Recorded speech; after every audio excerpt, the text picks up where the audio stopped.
Bonjour à tous, bienvenue sur ce webinaire Simtrax.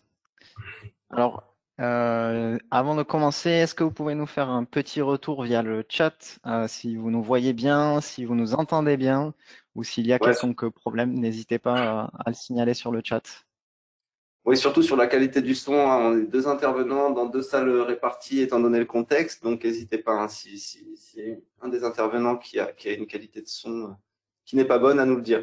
De toute façon, il est encore 58 ou 59. On va patienter quelques minutes, le temps que tout le monde arrive, et puis après, on va lancer le webinaire. Ouais, je vois que dans le chat, on nous dit que très bien, donc le son et l'image ont l'air d'être corrects. Donc c'est parfait, on va attendre encore quelques minutes pour démarrer le webinar et puis on sera parti pour donc 30 minutes de webinar.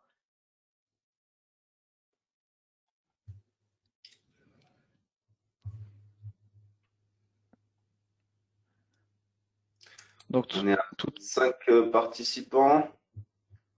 On va attendre encore peut-être une petite minute. Il est toujours 59, le temps que tout le monde arrive.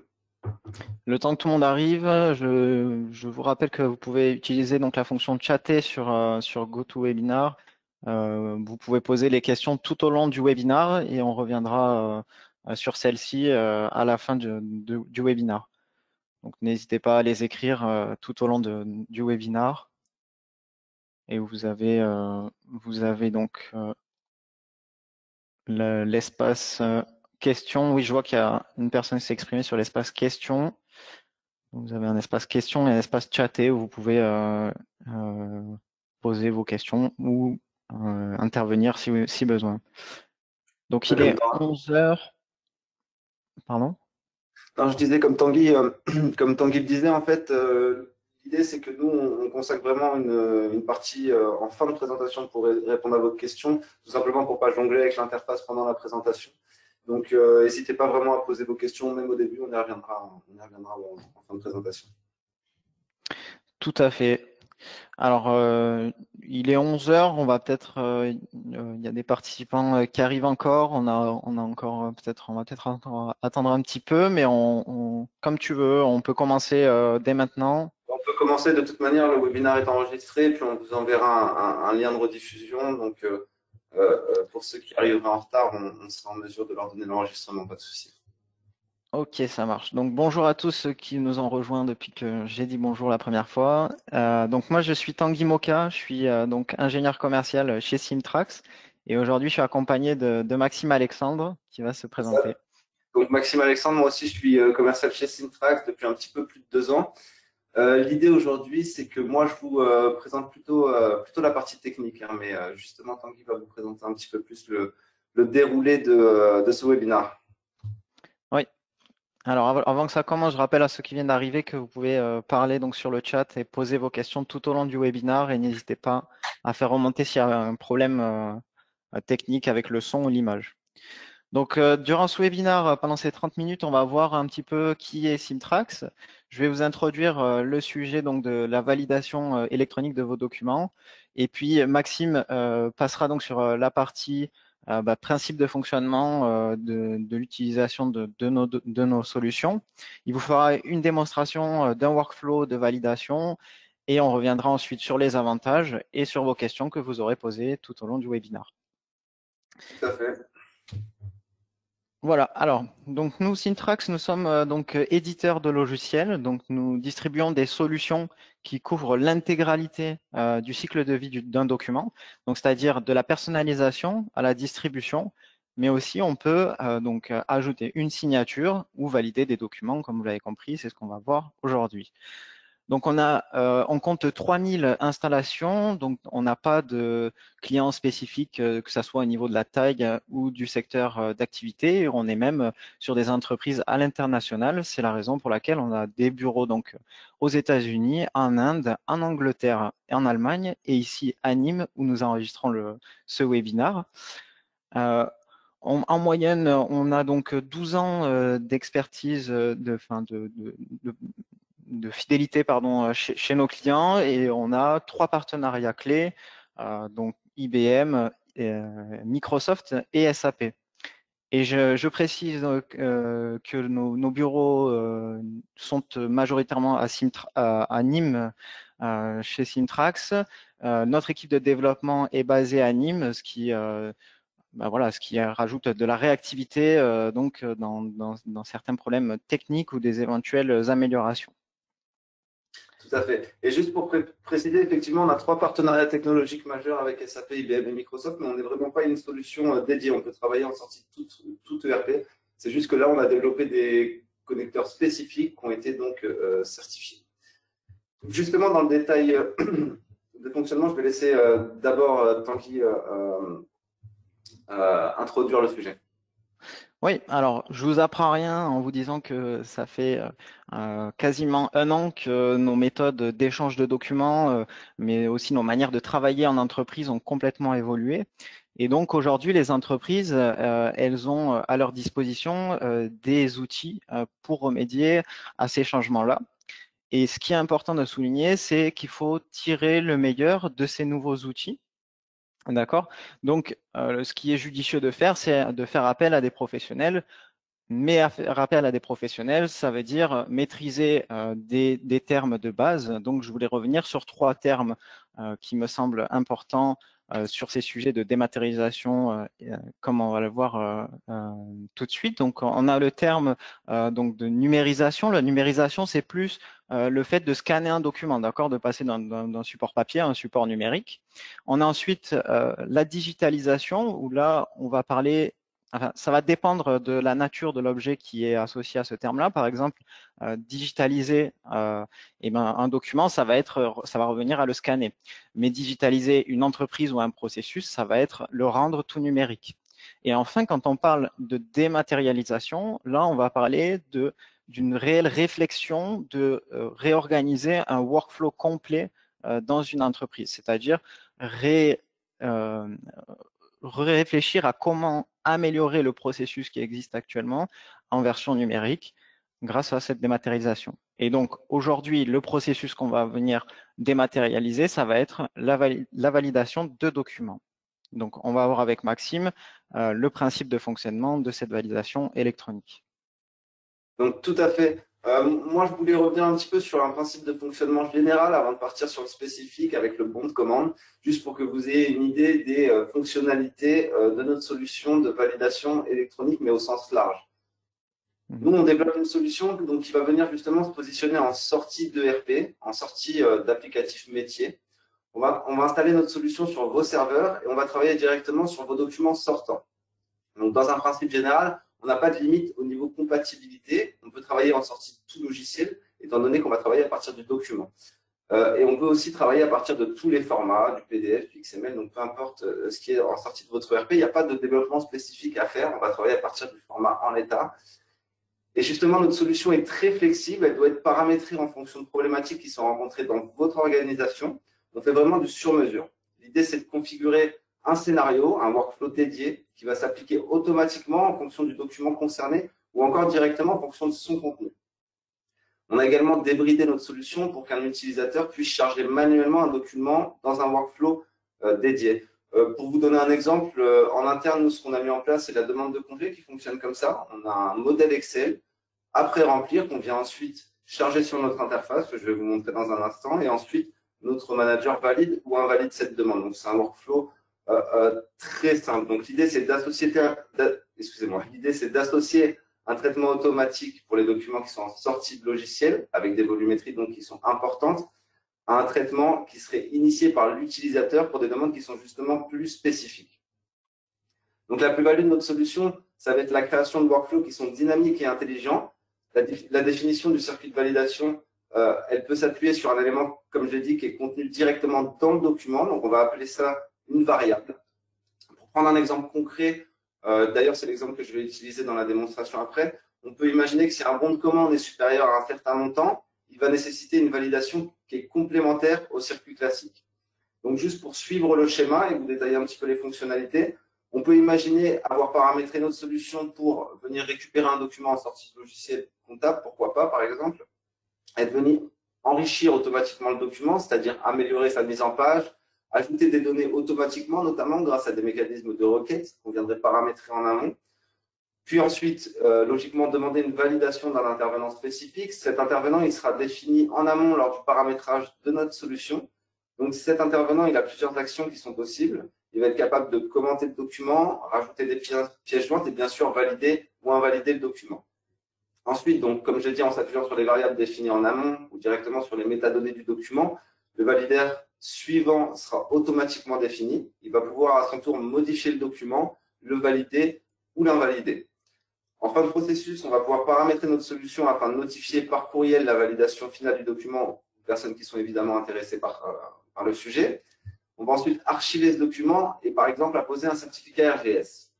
Donc, pour ceux qui ne sont pas familiarisés avec le concept de certificat et de signature RGS, ça permet d'identifier une structure morale, de garantir aussi la non-altération du contenu d'un document. Donc, c'est-à-dire que si on modifie un document qui est certifié, le certificat RGS présent va être invalidé. Finalement, le certificat il va permettre d'horodater le document, c'est-à-dire garantir la date et l'heure de la signature numérique.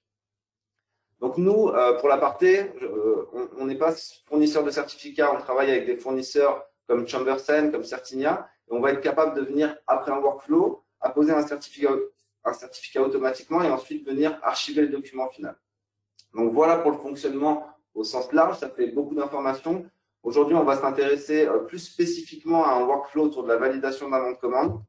Donc comme vous le voyez, c'est un workflow qui est très simple. Je ne voulais pas que ça prenne beaucoup de temps après toutes les informations que vous avez dû appréhender. Donc c'est un workflow simple. Je vais émettre un bon de commande directement dans notre ERP de démonstration. Donc à savoir, c'est un environnement SAP. Je vous laisse vous projeter de votre côté, comme je l'ai dit. On peut vraiment travailler à partir de tout ERP. Donc quand moi je serai dans SAP, imaginez-vous juste dans votre ERP. Donc, automatiquement, après l'émission de ce bon de commande, la mise en page du document va être améliorée. Le document va être ensuite envoyé pour validation au manager. Le bon de commande ayant justement un montant supérieur à 100 000 euros, le document sera envoyé complémentairement au directeur pour une signature, cette fois type encre. C'est nous qui avons paramétré la solution pour que ce soit comme ça. Et puis, finalement, le document sera archivé et envoyé par courriel aux intéressés. Donc, c'est un schéma sur lequel je reviendrai au cours de la démonstration, juste pour reprendre les différentes phases. Et on n'oublie pas, donc, tout au long de ce workflow, on a l'état du suivi du document, c'est-à-dire on peut voir à quel stade est le document au moment où on veut. Tout à fait. Tout à fait. Bon, je vais vous présenter ça. Comme je l'ai dit, là, on se retrouve dans SAP, donc je vous laisse vous imaginer dans votre propre ERP. Comme vous le voyez, on a un bon de commande ici qui n'est pas très joli. Là, c'est une mise en page via du développement SAP, donc si on veut le modifier, ça prendrait beaucoup de temps. Nous, une fois que j'ai imprimé ce document, c'est ce que je viens de faire il y a une seconde, notre solution va récupérer le document, comme je l'ai dit, elle va dans un premier temps donc, enrichir automatiquement ce document, c'est-à-dire améliorer la mise en page et puis le soumettre à validation au manager. Donc justement, on va se mettre dans la peau du manager. Le manager, il ne va pas passer la journée à monitorer son interface de validation. Donc nous, on le prévient, on a paramétré notre solution pour qu'il soit prévenu par email. Donc il y a un certain nombre d'éléments variables qu'on a récupérés, qu'on a mis en place, comme le numéro de la commande, son montant.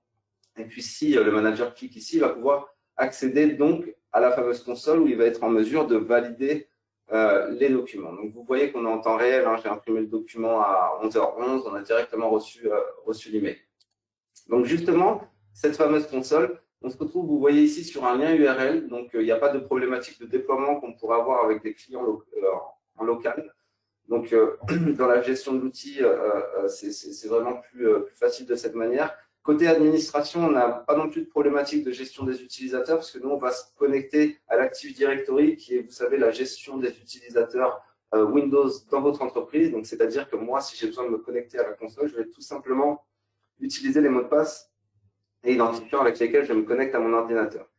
En l'occurrence, j'ai créé un accès spécifique au manager avec des workflows dédiés. Donc, ça prend un petit peu de temps la connexion. On est sur un environnement de démonstration.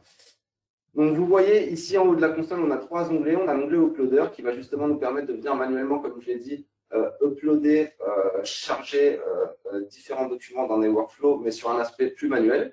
On a la partie Archivor, donc en l'occurrence, qui vient archiver les documents qui sont, si je puis dire, nécessaires pour le manager. Donc là, ce qu'il y a d'intéressant, c'est qu'on va voir notre document ici, qui a été archivé avec un statut créé et non pas validé. Donc là, on est au tout début du processus. On peut effectivement venir visualiser le document. Vous voyez que la mise en page a bien évolué. On a rajouté un QR code, on a fait un tableau, on a mis des couleurs. Donc tout ça, automatiquement, on pourrait très bien imaginer le logo de votre entreprise et puis s'appuyer sur différentes variables pour conditionner justement des traitements spécifiques. Donc ça, c'est la partie archivage. On va venir à ce qui nous intéresse, donc à savoir la partie validation. Donc comme vous le voyez sur l'interface, on a ici différentes tâches donc, qui correspondent tout simplement aux différents workflows par lesquels le manager est concerné. En l'occurrence, on était sur ce document, le fameux document que je viens de vous montrer dans l'onglet Archivor. On a la capacité ici de venir visualiser l'ensemble des documents qui sont en attente dans ce workflow. Donc là, on n'en a que 2, ce n'est pas spécialement nécessaire, mais c'est vrai qu'en entreprise, on peut en avoir une certaine volumétrie. Et puis c'est intéressant de savoir quand ils ont été soumis pour pouvoir s'y retrouver, avoir une autre visualisation. On peut même exporter éventuellement les documents. Donc il y a un certain nombre de manipulations qui sont possibles à ce niveau-là. On peut venir rajouter une pièce jointe spécifique manuellement. On aurait pu très bien paramétrer notre solution pour qu'elle vienne concaténer un autre document à seconde commande, un document qui serait nécessaire. On va avoir la possibilité de venir rajouter un commentaire directement sur le document. Donc là, en l'occurrence, je vais juste rentrer la date pour vous montrer qu'on va la retrouver sur le document. Donc, j'ai tapé un commentaire, je peux le glisser où je veux sur le document. Je vais le positionner ici. Et puis, ensuite, vous voyez ici, on a un espace commentaire. Donc là, c'est plutôt pour des commentaires qui sera à destination interne. On ne va pas les retrouver sur le document. Le prochain valideur va pouvoir justement visualiser ce commentaire. Je marque tout simplement test. Et ensuite, je valide le document. Donc, vous vous souvenez, dans le workflow que je vous ai présenté il y a quelques secondes, là, on est tout simplement à l'étape de validation du manager. Et comme on a un montant qui était supérieur à 100 000 euros sur le bon de commande, on était à 610 000 euros, c'est un beau bon de commande. Automatiquement, c'est le directeur qui va signer ce document. Et puis là, on a paramétré notre solution pour faire en sorte que ce soit une signature de type encre et non pas une simple validation. Donc, je vous montre la suite de la démonstration. Je vais me déconnecter et puis maintenant, on va se mettre dans la peau du directeur qui, évidemment, lui aussi, a reçu une alerte email pour pouvoir se connecter à l'interface. Donc, je fais la même manipulation tout simplement en me connectant avec l'interface du directeur. Vous voyez sur la partie validation, les tâches ne sont pas les mêmes, tout simplement parce que le directeur n'a pas les mêmes workflows que le manager. Donc, il en a seulement 2.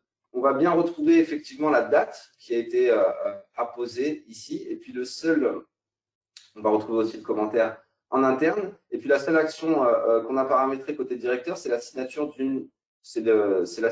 type encre. Donc, vous voyez que quand je clique sur signature ici, je vais pouvoir la poser puis la glisser où je veux sur le document.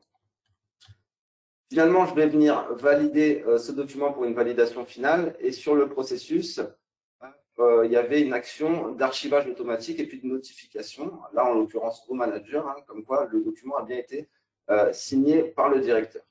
Donc, ce qui était intéressant au niveau suivi, Tanguy l'a bien mentionné, c'est qu'on va retrouver notre document ici. Donc, c'est toujours le même PO, avec effectivement la signature donc, du directeur, la date de validation du manager. Et puis surtout, ce qui est intéressant, c'est qu'on va retrouver l'évolution du statut ici avec signé par le directeur. Donc, tous les éléments ici qu'on fait apparaître sont des éléments variables. Donc, on peut tout à fait choisir d'afficher ou pas les éléments qui intéressent votre société. Donc, pour finir, parallèlement, comme je vous l'ai dit, on a envoyé au manager comme quoi le document était passé par l'ensemble du processus et était bien validé. Donc, voilà pour la partie démonstration. Donc, je ne vous ai pas montré toute la partie paramétrage, on y passerait pas mal de temps, mais dans l'utilisation, de toute façon, côté utilisateur, ce sont des simples actions de validation, de signature ou de commentaire qui sont nécessaires. Donc, voilà pour la partie démonstration. On va repasser sur la présentation avec Tanguy qui va nous parler un petit peu des avantages qu'on pourrait avoir sur la validation électronique de ce genre de document. C'est ça. Alors, le premier avantage qui est à souligner, c'est cette réactivité. Donc, il y a deux possibilités. Donc, soit le manager reçoit un email, donc il n'a pas besoin de, comme tu l'as dit, Maxime, de monitorer son espace pour voir les documents qui arrivent.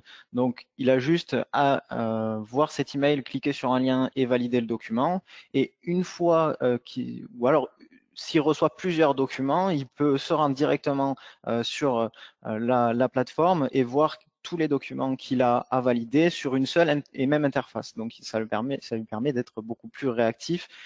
Euh, donc ça, c'était la réactivité. Et au niveau flexibilité, Maxime en a parlé brièvement. Donc, on a la possibilité de venir chercher des informations sur le document et de se baser. Donc, c'est sur ces informations qu'on appelle variables. Et selon ces variables, lancer tel ou tel workflow. Donc, c'est une solution qui est vraiment flexible. D'accord. Maxime aussi a parlé donc de certificat RGS et du fait que le document reste en interne dans l'entreprise, donc ça assure une certaine sécurité. Rappelons que le certificat RGS, c'est le fait de pouvoir certifier que le document n'a pas été modifié après validation et éventuellement signature. Et enfin, l'un des avantages, c'est cette traçabilité. Donc, Maxime l'a bien montré dans la démonstration, c'est que le document, une fois qu'il est reçu, eh ben, il est archivé et avec un statut qui était là dans la démo, je me rappelle plus précisément, mais il y avait un statut qui évoluait tout au long de la validation. Et donc, ça permet donc une traçabilité du document. Et j'aimerais souligner aussi que une fois que le document est validé, on n'enregistre pas un nouveau document avec un statut différent, on remplace le document. Donc, il y a un seul document qui est enregistré et pas plusieurs. Tout à Voilà, fait. donc Et ça, ça, excuse-moi vas-y. Tanguy, hein, je me permets de couper. Et Pas de souci. justement, faut garder à l'esprit que notre solution est complètement flexible et on peut écraser le document, mais on peut très bien paramétrer notre solution pour avoir les différents stades d'archivage sur le document. Et puis côté sécurité, ça rajoute une couche aussi parce que vous avez vu que les vues sont différentes en fonction du manager, en fonction du directeur, donc tout simplement en fonction de l'utilisateur. Donc, c'est-à-dire qu'on va s'assurer que chaque utilisateur a une visu seulement sur les documents qu'il concerne. Donc, ça garantit aussi l'intégrité du circuit de workflow et puis le fait qu'il n'y ait pas de fuite au niveau information. Donc, comme le disait Tanguy en début de démonstration, quand on va dématérialiser un processus, il ne faut pas réfléchir à répliquer les processus qu'on avait précédemment, mais se servir pleinement des atouts de la solution pour créer justement de nouveaux processus. Tout à fait. Merci pour ces précisions, Maxime. Il n'y a pas de souci. Donc, je me permets d'enchaîner avec donc la partie, justement, moi, je voulais vous parler un petit peu du fonctionnement aussi tarifaire, implémentation de notre solution. Donc, nous, on a une souscription qui est liée à la partie lot logiciel, donc qui inclut justement les clés logicielles permettant le fonctionnement de la solution, qui inclut les changements de machine, parce que notre solution est installée sur un serveur Windows, et puis il s'avère qu'il faut parfois faire évoluer son parc et qu'il y a des changements de serveur. Et souvent, chez les éditeurs, c'est un prétexte pour une migration, mais pas de notre côté parce que c'est inclus justement dans la souscription. Et puis cette souscription donne également accès aux dernières versions, donc il n'y a pas d'obsolescence grâce à ce système. Et puis, comme je l'ai dit, pas de coût de migration, un coût annuel qui correspond à une souscription spécifique et qui inclut aussi l'ensemble de la maintenance logicielle. Il y a une notion aussi de service avec, comme vous l'avez vu, nous, on a une solution sur mesure, donc on a une phase d'analyse, ensuite une phase d'installation, puisque comme je l'ai dit, notre automate est installé on-premise sur votre serveur, et puis ensuite la phase de paramétrage pour faire du sur-mesure. Donc, la mise en place d'une solution simple, hein, comme le petit workflow que je vous ai montré, pourrait se faire sur largement moins d'une semaine. Donc, c'est ça tout l'atout et toute la flexibilité de notre solution, c'est qu'on va paramétrer très rapidement que ce soit de l'enrichissement, que ce soit la création de workflow. Donc, c'est des choses qu'on va faire très rapidement via notre solution, via nos interfaces qui sont vraiment pour des utilisateurs et non pas des interfaces de développement qui nécessitent des compétences spécifiques. Ensuite, avec 30 ans d'expérience dans le secteur de la documentation, hein, comme le disait Tanguy, on bénéficie d'une certaine expérience. Nos équipes de développement sont situées ici en France. C'est pratiquement les mêmes équipes qu'à la création, donc il y a une grosse expertise qui est gardée au sein de Teamtrack sur la partie R&D. Donc, en fonction de nos retours clients, c'est arrivé justement, si c'est pertinent évidemment et si c'est justifié, qu'on fasse évoluer nos solutions. Donc, on est vraiment attentif aux besoins de nos clients et puis à la pertinence de faire évoluer dans le bon sens, évidemment, nos solutions. Tout à fait. Bon, on arrive à la fin de ce webinaire. Donc, si vous avez des questions que vous n'avez pas encore posées sur GoToWebinar, n'hésitez pas. Je rappelle qu'il y a le chat qui est à disposition pour poser ces questions. On sera là pour y répondre. Et dans l'attente de ces questions, on va revenir un petit peu sur quelques éléments de ce que fait Simtrax aujourd'hui. Donc, je te laisse passer à la diapo suivante, Maxime. Tout à fait, j'étais en train de regarder un petit peu les questions qui avaient été posées. Et je vois Monsieur Gélus qui me demande à partir de combien de documents une solution électronique est-elle nécessaire. Donc ça va dépendre de pas mal de choses, de la criticité des documents, comme vous l'avez vu pour des petites volumétries, on pourrait avoir un dépôt manuel, mais il faut garder à l'esprit qu'on a un fonctionnement sous forme de souscription, donc il y a quand même tout de même un ROI à obtenir. Donc je dirais qu'il faut une volumétrie tout de même d'à peu près une cinquantaine, une soixantaine de validations par mois pour retomber sur ses pieds. Mais ça va dépendre, comme je l'ai dit, de la criticité des documents et puis aussi de la complexité des workflows que vous pouvez avoir sur les formats papier. Là, on voit bien que dans le contexte, ça peut être très difficile d'avoir la présence des intervenants. Il y a des documents critiques qui ne sont pas signés et puis qui peuvent même parfois vous empêcher d'accéder à des business ou à des choses importantes. Donc, ça peut être vraiment nécessaire de mettre en place ce type de solution, surtout dans le contexte, même parfois sur des petites volumétries. Voilà. Donc, n'hésitez pas, si vous voulez poser des questions, c'est la seule question que j'ai vue pour le moment. Comme le disait Tanguy, on va parler un petit peu plus du fonctionnement au sens large de Compleo hybride. Donc, Compleo, il faut voir vraiment comme une boîte à outils documentaire.